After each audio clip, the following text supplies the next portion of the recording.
Hello बच्चों, let's read the question. The question says the reason of generation of tsunami is option a air pressure, option b earthquake, option c temperature and option d all of these. ठीक है बच्चों, सो इस question के अंदर हमें क्या पूछा है कि सुनामी के जनरेशन का रीजन क्या होता है, यानी सुनामी के बनने का रीजन क्या होता है. सो इस क्वेश्चन को करने के लिए हम क्या करेंगे, की कॉन्सेप्ट अप्लाई करेंगे. सो की कॉन्सेप्ट, अब की कॉन्सेप्ट के अंदर हमारा क्या की कॉन्सेप्ट हो जाएगा, रीजन ऑफ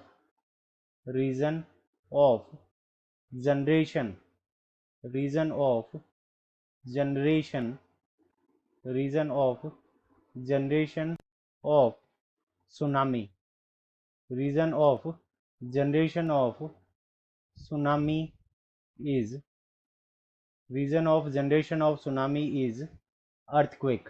तो reason of generation of tsunami हमारा क्या होगा, अर्थक्वेक होगा, यानी अर्थक्वेक के कारण क्या होती है, सुनामी हमारी बनती है.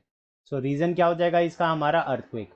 अब अर्थक्वेक के कारण सुनामी कैसे आती है, व्हेन, जब, when when focus point, when focus point, focus of earthquake, when focus of earthquake, यानी अर्थक्वेक का जो हमारा फोकस है, when focus of earthquake is under under sea oblique ocean, यानी हमारा जो अर्थक्वेक का जो फोकस पॉइंट है वो हमारा कहाँ होना चाहिए, सी के अंदर होना चाहिए. फोकस पॉइंट क्या होता है, जहां से हमारा ओरिजिनेशन होता है. ठीक है, तो क्या होगा कि जैसे मान लो ये हमारी अर्थ है, तो अर्थ का ये पॉइंट क्या हो गया, जहां से हमारा अर्थक्वेक स्टार्ट हो रहा है, उस पॉइंट को हम क्या कहते हैं, फोकस पॉइंट कहते हैं.